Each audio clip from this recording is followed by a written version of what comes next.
Welcome back to Talk Murder Me podcast. This is going to be a very short episode. Just something that I found very interesting. And have you guys heard of the St. Flannan Isles Lighthouse Keepers? No. Well, there was a movie about this that just came out, I think a few years ago, called Lighthouse. Is that the movie? Let me see. It's called The Lighthouse. Oh, we should watch this as horror and drama. This is the movie right here, The Lighthouse. Okay. And you probably, let's see, it's got some famous people in there. William Dafoe. Oh, I love William Dafoe. Robert Pattinson. Who's Robert Pattinson? He's from Twilight. Also, he's going to be the next Batman. Where do you see his name at? Right above Robert Pattinson. Oh, I see. I don't, he looks familiar. He's the vampire from Twilight. Wait, does that say Yarmouth Airport? Is that supposed to be taking place in like Yarmouth, England, or Yarmouth, Massachusetts? This, if it's based anything on this story, which I think it is, then it's would be based in Scotland. But I don't know. Okay. But I think I heard that it was like loosely based on this story. This actually, I don't know if this is even fucking. Is this? It's got to be related. Let me see. There's a mermaid. A mermaid? Why don't you control F it? What the fuck did you just say to me? Oh, control fucking F you. I don't know if like shit. Well, maybe this isn't really based on it. I thought it was, man. Maybe I didn't see that anywhere. I was just like, it's got to be based on it. Yeah, it is right here. The Lighthouse, the real life and story. Okay, well, let's watch it Sweet. after. I do love me some Robert Pattinson. Yeah, it is. Inspired by a true, unresolved 1900 mystery. Yep, it sure is. Sweet. And, all right, well, that's it. Now, this All is... right. Well, thanks, guys, for listening. Just go watch the movie. We'll see you next time. So tonight we're going to December 1900. Ooh. And we're actually going to northwestern Scotland. There's a group of 7 islets that make up the Flannan Isle. Now is it Isle or Isles? Isles? Let me show you a picture of the Flannan Isles. I don't know. I was guessing. So here they are right here. Oh, it's got negative reviews on Google. Uh-oh. There's the lighthouse. Ooh. I wonder if anyone says anything about this shit. Is the mystery solved or not? Oh, One said went there in 1900. I missed the second part. went missing from the likes. Would not recommend. Okay, so the whole story here is 3 men go to this lighthouse. This is abandoned lighthouse. Now, as Well, you're that's already a nope. So for it's me. already abandoned. No, I shouldn't say abandoned. Okay. It's actually a brand new lighthouse, but the island itself, and I'll get to this, but it has mystical powers in the island, and no one around the Scotland area that know of this island would dare even spend one night on the island, even today, because of the history behind it. Because the history behind it, right? Mm-hmm. But who you're looking at right now, these 3 men, if you want to describe these dapper gentlemen.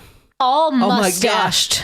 Look at this Whoa. guy's stash, bro. That stash could cover his head. Holy shit. Yeah, It's huge. that looks That's excessive. fake, honestly, but I'm impressed. I'm very It impressed. looks like it's like stash and then lip and then beard. Do you have to under? like push it up to eat? Like, how do you do that? Yeah, there's got to be a lot of food particles that I You can't, get there's up in no there. way. I mean, so I'll put this on talkmurder.com, but this guy in the middle, his mustache you can't even see his chin I mean, almost. let's be honest. They're all epic mustaches. Yeah. But I mean, that one it looks like a dustpan over his head. A dustpan brushed over his lip. All right. So who you're looking at is Thomas Marshall, James Ducat, and Donald MacArthur. They were all experienced seafarers and ship hands as well, with between them all about 100 years of experience. So this is what they've been doing for their entire life. Mm-hmm. Now, they're lighthouse keepers, Well, they're brand new lighthouse keepers. They've never kept a lighthouse before. So they're rookies when it comes to this occupation. Yeah, exactly. And they're going to a haunted island. Or it wasn't haunted. Well, they don't know it's... No, it was haunted. Oh, yeah. okay. But they don't know it's haunted yet. No. I guess because in 1900 news didn't get around as fast, but I feel like with a haunted island, if locals know that you shouldn't be at that island. Were they from the area where they might know? Or? No. So here's the problem. The island itself is called Eileen Moor. EILEAN space MOR. It's one of the 7 islets that make up this entire Flannan Island. They've been having a problem. Now, this problem has been going on for hundreds of years. No one can see, since you saw the Flannan Islands, how it's just spaced out and just right there. The problem is no one can see it. A ship captain, there's been hundreds of ships that just ran into it because they can't see it. I know it's different these days because we have technology, we have radar and stuff like that. Well, I guess they still use lighthouses, but they don't depend on them like they used to.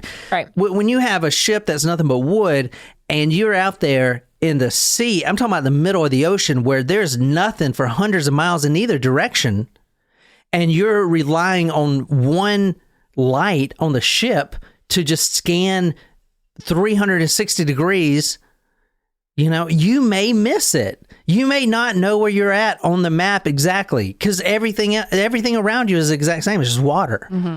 There's a huge problems with these ships actually running into this islet, this island. Mm. So they decided the best island to put a lighthouse would be this Eileen Moor. It was a very tall island. It was the tallest island that was out there. Now, keep in mind, if you go and look this up, it's by Scotland.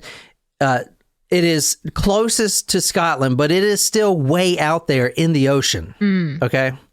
Here, let me show you the Google map right quick.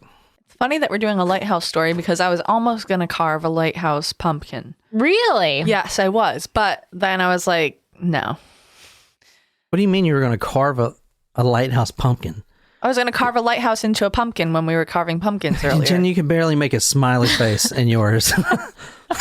Plus, there's blood all over it where you hacked off your finger. You're not wrong about the first part. I actually escaped with no injuries, so that was pretty good. All right, so here we go right here. This is the St. Flannan Isles, and we're looking at this right on Google Map or Google Earth. You see Scotland. Wow. Yeah, you see Scotland. Mm-hmm. And Northern Ireland. Uh-huh. Of course, I knew where that was. I didn't have to look at a map or anything. Proud of you. Okay, so it's technically Scotland. Yeah, so this right here, there's some developed towns, even in 1990. Right? 1900? Yeah, even in 1900s. There's some developed towns, even in 1900s, along this coast. Because I've read in several of these old newspapers that they could actually see the light coming from Flannan Isles. Huh. So, light travels how fast, Jen? 360,000 meters per second. Very good. Right. Oh, I said that. I mean, he did not. I know. I'm just kidding.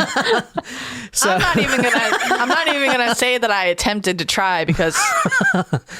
So they could actually see the light from this, or what they'll report to authorities when the light went out, because that's what they really saw, right? Uh-huh. The exact one we're going to is Eileen Moor, which is this big one right here. This is exactly where we're going. It's also the tallest one. Okay. So this is actually a really good image right here. So the lighthouse... I had a friend named Eileen Moor once. What happened to her? Yeah, like she's... It's a mystery. Fucking dead or something. I actually didn't. I was just making a joke. Oh. The lighthouse began its construction in 1896. But as things happened, it wouldn't be completed until 1900. 4 years? That's not too terribly bad. They didn't have all of the machinery that we have now. Plus, it's far away. They got to ship stuff to the island, Yeah. And if the island is haunted and they didn't want to stay there, they're going to have to live on a boat and go back and forth on the boat. Now, it's kind of interesting. The lighthouse is actually still active today, although it's unmanned. So I don't think many lighthouses. I know the one in Sullivan's. They, I don't think they are required to be manned anymore. Okay, because I think they can be automatic. Yeah, so this one has been automatic for 40 years. Now, what do you think the surf or the ocean, the waves are on this island, like right around this island? You think I would they're pretty imagine bad? it's pretty rough. So It's like choppy. it's cold up there, and it's not a lot of daylight, especially in the winter. They have a lot of storms here. A lot of storms develop here. I don't know. It's just the geography of it. So is anyone actually living in the Flannan Isles? Not here, no. But let me. That's a really good question. No one lives there, but when ships would pass, they would notice sheep, herds of sheep, actually. That's a lot of sheep up in that area. Grazing on the island. It's very little grass. Let me show you a picture of the actual island. The sheep would be taken there by the sheep herders in Scotland. They would purposely travel on a raft to this island so their sheep can graze on the little grass that was there. Very little grass. Here, I'll show you. Do you want to take a guess why they would do that? There's grass in Scotland. Why would they come here just to graze on this little patches of grass? So they wouldn't have to mow it. Because there's not any. What the fuck? Sheep are lawnmowers, Nicole. That was a Jen comment. It was. Because there are no other predators on there.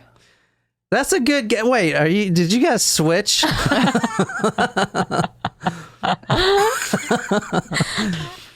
I'm Ken Johns for Halloween, remember? That is a good guess, Jen. I can't even say it. No, that's a good guess. But actually, I don't know if it's still like this today. But the shepherds would journey. I mean, they had to go through treacherous water. You can see on this image. Look at the waves batting against the side of the lighthouse. It's like it's cliffs too. Yeah. So they would Ain't go no beach. and climb up this cliff with their herds of sheep because they believed that this island's grasses would give their sheep powerful gifts. And they claimed, and this is built into their literal way of thinking. Back in 1900, at least, they would take their sheep there if they had any maladies, including broken limbs. The grass that they fed on this island would cure them. Wow. They would risk their life, not only their life, but their life of their entire flock of sheep just to graze on this grass. But there's one thing they wouldn't do. Stay there with the sheep? Stay there with the sheep. They may leave the sheep overnight and come back, but they would never stay there themselves, ever. So when they found out that there's going to be lighthouse keepers here, they were just like, are you serious? So. So at the beginning of December 1900, three men, Thomas Marshall, James Ducat, and Donald MacArthur, arrived on the island to begin their shift. Now, here's how it works. They would stay there for 3 weeks, then come back. Well, they would stay there for 3 weeks. They were dropped off. Then another ship. So that once they're on the island, that's it. You ain't going nowhere. You can't go anywhere until your replacement ship comes and gets you. Right. But what I learned from this story is you have a lot of responsibility as a lighthouse keeper. A lot. For instance, one of the golden rules is at least one man should always be in the lighthouse cabin at all times. So it's a matter of life and death. If that light goes out, especially now that ships know it's supposed to be there, if that light goes out and you dropped the ball and you're responsible and you couldn't get it back up quick enough, people could die. People have died already there. They crashed right into the fucking rock. They're dead. Mm-hmm. So this is a very strict position these guys were given, and they weren't they've never worked. These three men never worked in a lighthouse before. So how did they get that job? Because they were the best of the best of what they did, which they spent more time on the sea in their life of 40, one of them's 50, than they have on land. That's all they've done is work on vessels. One of them was a captain. The other ones worked whatever on the sea, stuff like that. They were the best of the best. Does that make sense? Yeah, but that doesn't necessarily mean that they were good at being lighthouse keepers. Also, there was hardly no one else that wanted the job. Let's be honest. I was going to say, that feels like the root of it right there. But there was actually a commissioners of Northern Lights, which is at the time made the rules for the lighthouse keepers. And it was a very strict position. 3 weeks go by and no one knows anything, how things are going or whatever. But we do have the journal entries, and that's what we're going to be kind of reading tonight. I will say the last journal entry written by Thomas Marshall on December 15th, 1900 said, quote, "Storm ended, sea calm, God is over all," end quote. That was the last communication that was recorded from any of the lighthouse keepers. Their replacement ship came 3 weeks later. Captain James Harvey. His ship was called the Hesperus. It arrives at the island with supplies and a replacement. All I could see was one replacement keeper. So I guess the other two were staying there, but a Joseph Moore was going to be the replacement for at least one. Is he related to Eileen? No, Moore is M-O-O-R-E. Yeah. However, however, when you're looking at the island here, what the captain would do, I mean, he can't just pull up like a fucking Uber right to the front door, right? The captain would pull up 100 yards away or whatever. The lighthouse crew would have prepared a slip like to intake with chains and an anchor and all kinds of stuff to intake the ship so it doesn't crash, so it can slowly be kind of maneuvered in. First, the captain has to send out a man on a little small rowboat to go and let them know that they're here. So when they get there, Joseph Moore, the replacement lighthouse keeper, gets on his rowboat and rows to the island. He notices that the slip was not prepared at all. These lighthouse keepers have done nothing to prepare to intake this ship. Mm-hmm. He also noticed that the light, even though that it was in working order, the actual light of the lighthouse was switched off. Ooh. And he only he noticed the light was off. I mean, you can notice that. I mean, the captain noticed that. They noticed that from the nearby island. They could see it. But when he got up to the top of the lighthouse, it was intentionally switched off. Not only that, the flagpole was bare. There was supposed to be a flag flying at all times of the lighthouse's operation. The lighthouse was supposed to be operational. It is operational. The light was off. Not only that, all three men were completely gone, vanished, without a trace. I should have probably started off with that. Joseph Moore, the replacement keeper, immediately felt, and this is from an old-ass newspaper that you can hardly barely read, but it says he felt a, quote, all-encompassing sense of dread, end quote, when he gets to the island. Now, Joseph Moore, he was never superstitious at all. In fact, when he gets to the island, he doesn't actually go snoop around. He goes back to get more people, to get more of the ship's crew. Mm-hmm. I think he was scared. I would be too. Yeah. The island's completely quiet, eerie. There's no lights. There's no crew. Why are you going to go exploring yourself? He rows back out there and gets a few more people. But he said he was never superstitious at all. But he got that all-encompassing sense of dread. Now, a little bit more about the history of the lighthouse. If you see some of the photos, you can see some rubble of a past civilization that lived here. Do you see these little rubbles? Yeah. And so if you look at some of the photos, I'm going to try to find a good one for you. See, like this stuff. Do you see these little rubble? Yeah. Mm-hmm. So this was all inhabited in the dating back to the 7th century, wow. which is fucking like 600, right? Mm-hmm. Yeah. Remnants of stone-built homes. These homes are called boaties, B-H-O-T-I-S, dotted the entire landscape. You can actually see them. I'll put the pictures on talkmore.com. You can see the rubble. And not only that, what was really creepy about this is there was remnants of a chapel that was torn down. Oh.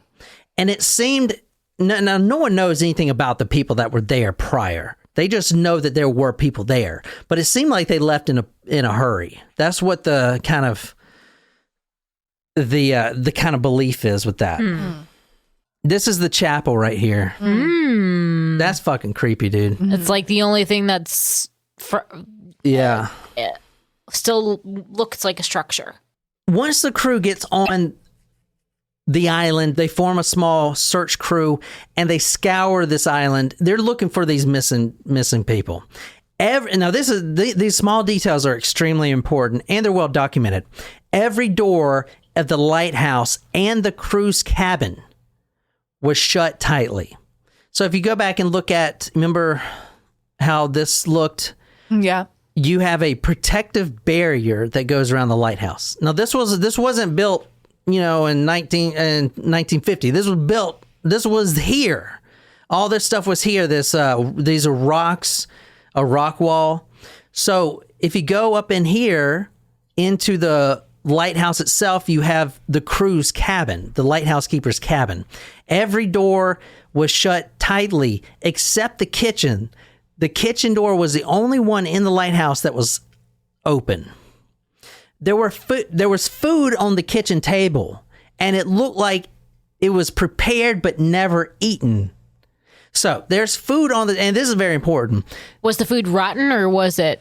It was, it's been a couple days before that. And that's one of the reasons they know like something happened days ago. A single coat hung on the rack, which was also really concerning because there's really high winds here and it's in Scotland, right? Yeah. It's effing Scotland. It's December. Cold. In December, yeah. So you have 3 lighthouse keepers, 3 coats. You don't bring anything you don't need. You don't bring designer coats to wear out at the club. There is no club. You bring what you need. So everyone should have been wearing a coat. So why is there one coat hanging up? Why is there food left on the table? It's also important to say that every clock on the wall, every clock in that lighthouse had ceased ticking. Whoa, that's weird. Were they all at the same time? I couldn't find that. I wanted to find a paper that said that because I wanted to say that so bad, but I could not find that. It just said cease ticking. I mean, so let's just say, all at fucking 333 something. Interesting. Besides one overturned chair in the kitchen, nothing else was amiss. So it's almost like someone was about to sit down to eat. The other 2 were up tending to the lighthouse, and whatever happened, and it knocked the guy out of the chair and just swept the other guys out of the lighthouse. Yeah, but the food is still there. What do you mean swept out? Like whatever if you're mysterious forces. Okay, because a lot of people think it's a big wave, but you got to remember the food is still on the table, hadn't been touched. Yeah. If there was a big wave, it would have took that food down. I'm going to get to this. It's going to be important. If you want to read this, Nicole, this is from Captain James Harvey. This is the telegram, the ship that pulled up to replace him. This is what he sent immediately. A dreadful accident had happened at Flannan's. The 3 keepers, Ducat, Marshall, and the Occasional, have disappeared from the island. The Occasional. He didn't even know his name. The Occasional. On our arrival the afternoon, no sign of life was to be seen on the island. Fired a rocket, but as no response was made, managed to land more, who went up to the station but found no keepers there. I'm kind of flipping between Scottish and Irish. You're doing good. The clocks are stopped at the other sides and indicated that the accident must have happened about a week ago. Poor fellow, they must have blown over like... Now I'm doing English. Jesus Christ. This guy must be wasted. Shit. Blown over the cliffs or drowned trying to secure a crane or something like that. That's Irish, isn't it? No, she's falling back to Scottish. Okay, I got you. I don't do Scottish too often. Night coming on, we could not wait to make something as to their fate. You see that last line? Night coming on. We're not fucking staying up in this bitch, dude. We ain't investigating any further. Yeah. Let's talk about these logbooks. So the last one was when? December what? 15th. Yeah. And it said the storm is over. God is over all. The storm is over. Everything's calm. God's protected us. I'm going to the club. That's what it said. Okay, December 12th, why did I put 2009? What the fuck? December 12th, 2009. Wow. Oh, recent. December 12th, 1900. One of the lighthouse keepers, Thomas Marshall, penned this note on December 12th. It said, quote, "Severe winds, the likes of which I have never..." Damn it, now I kind of want to do your accent. Here, you read it. "Severe winds, like the likes of which I had never seen before." The island that can see the light to the right of it reported no strong winds during their stay, reported no storms. Now, that doesn't mean a storm couldn't manifest itself, but from what I saw, the thinking was if it manifested itself, it went right over the island, the right over the men, the lighthouse, and then it dissipated after it did its damage. Because a lot of people believe that this was a storm that did this, but I'm going to tell you, I don't think it was. I don't think it was at all. Unless they were like all outside. So I was just about to say, but they wouldn't be out all outside. That is one of the reasons they can't be out all outside. None of them should be outside of the lighthouse. Like they could be in the crew cabin or the kitchen, but one man must always remain in the lighthouse cabin. That is the golden rule. They know that if someone dies because the light goes off and they're not up there, they could be hanged for that. Like that's a crime. Yeah. That's a huge crime. Anyway, I didn't mean to cut you off. Go ahead. What are you saying? No, I was saying like maybe they were standing outside. So like if everything is intact generally inside, maybe they were like blown away on the island. That's what I was thinking. Maybe two of them were outside standing on the cliff and there was like gusty winds and the one guy was about to sit down and eat dinner and was like, "Oh no, my friends, they're going to get blown away." And or he saw them from the lighthouse tower. Yeah. And he like ran to go get them and he got blown away too. Keep in mind that Eileen Moore itself, just the island. And let me go back and show you a picture just so you guys can understand this. This is the island.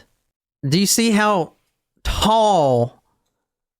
Yeah, if you fall, those cliffs up? You dead. Yeah. Yeah, if you fall, you're dead. But could a storm actually come and sweep over here? To the lowest part of this island, what I'm showing you now, is 150 feet in the air. 150 feet is just to get on the island, not to mention the lighthouse, the top of the lighthouse where he should have been. Yeah. Okay. I'm just saying. So a lot of people, what's the alternatives here? Well, I don't think it's a wave because if it was, it would have probably broken the glass of the house and there would have been damage or water damage. That's a good point. There was some damage. The western dock platform was severely damaged. Its safety railings that were attached, you know how they would attach safety railings? Mm-hmm. So like how would they secure those? The island's made up of rock. So they drill holes that go right through down to the center of the rock. Mm-hmm. And this safety railing, all the rails are drilled directly into the rock. Half of the rails were completely ripped out. Like a big old Zeus came and ripped out the safety railings. So half of them were ripped out. They knew something, and most likely, if you don't believe in supernatural stuff, you would think, yeah, that was severe winds. And yeah, that sounds... Could it have been a local... Well, no. If it was on the house, never mind. I was going to say, could it have been like a localized tornado at the other end of the island? But that doesn't make sense because it would take out the house if it was messing with the safety rails. Now, to support the storm theory, a massive tidal wave sweeping out the crew is a possibility. One lighthouse keeper witnessed this 2 decades later. So 20 years later, another lighthouse keeper is in this same lighthouse. Okay, this is crazy. A massive storm brought a 280 foot wall of water. Think about that. That that is like a fucking almost like a skyscraper, man. That's like on that movie, was it Day After Tomorrow, where you just see the big wall, you know, and then you see Godzilla fucking coming up and shit. That is tall. This two decades later, he was actually in the lighthouse, and he almost got swept away at the very top of the lighthouse. It damaged all of the internals in the lighthouse. And it almost swept him out. It completely engulfed the whole island. So it could happen. But if that was the case, then it would have destroyed everything. There wouldn't be food on the table and stuff like that, right? That's what I'm thinking. Yeah.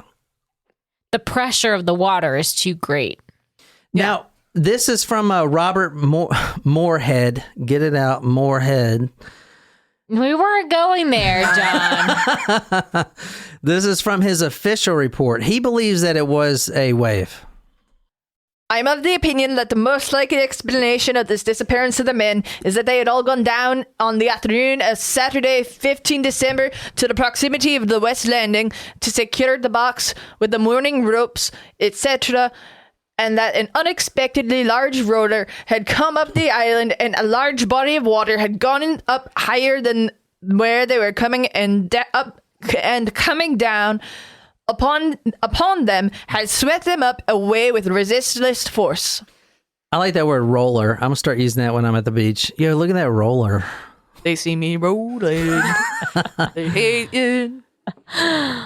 So this commissioner says that on the 15th, which you remember that one journal entry was on the 15th. It said the storm is over. Yeah. Everything's fine. Now, it's not really those that give this story the creepy appeal. It's the other journal entries right before this. Thomas Marshall, he's the one that's writing the journal, wrote that James Ducat was usually the big guy, the boisterous one, always funny, you know, just always lighthearted, the guy that would like punch you in the shoulder and kind of be a dick, but you know, he laughs about it. Very outgoing. He wrote in his journal that he began to completely withdraw. Now, this is before everyone swept away or what. There's nothing wrong besides them being there for 2 weeks now. He completely withdrawed and was no longer speaking. And this is straight from the newspaper. Quote, no longer speaking or acknowledging the other crew members. Really? And there's only two left, so it's Marshall and the other guy.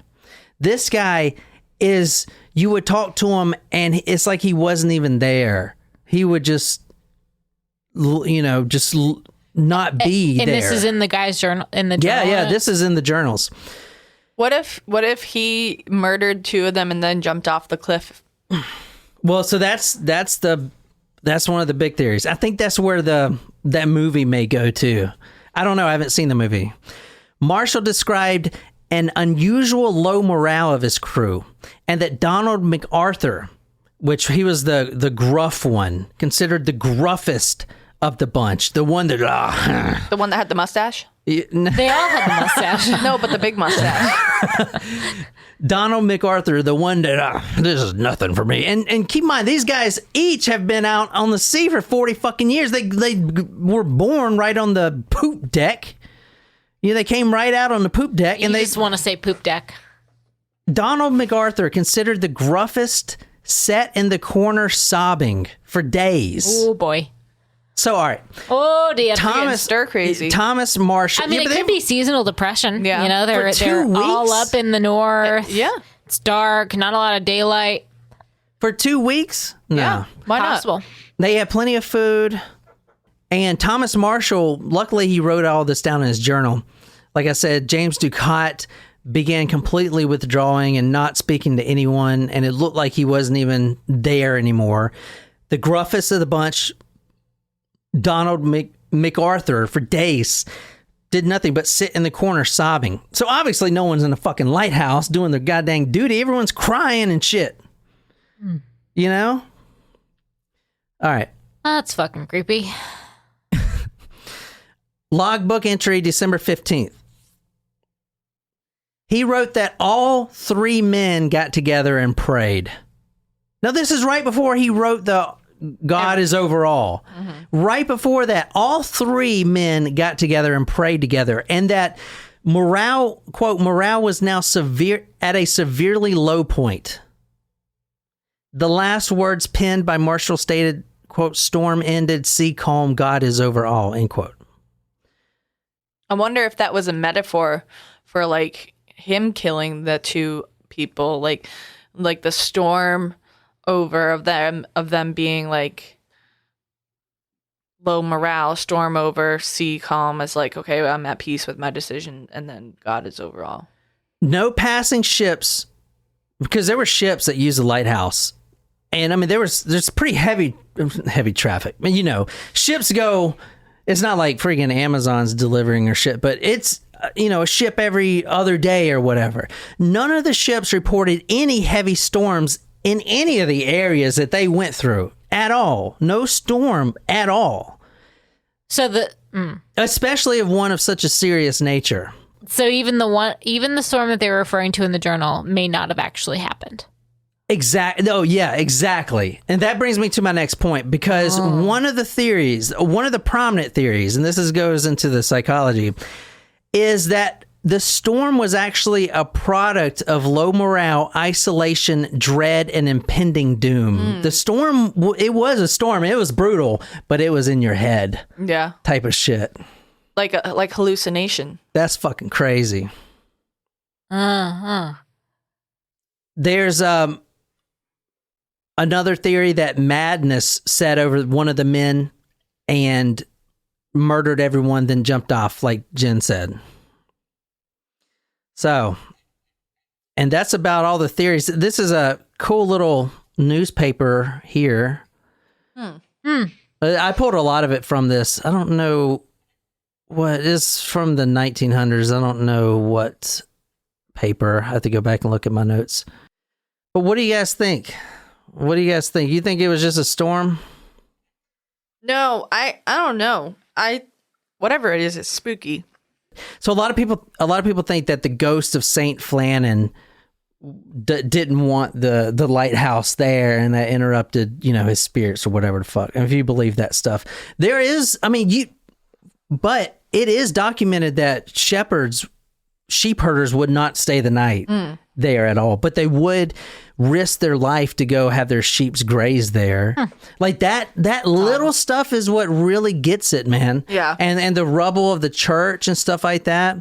I had put something in my notes that said something to the effect of, you know, Saint Flannan.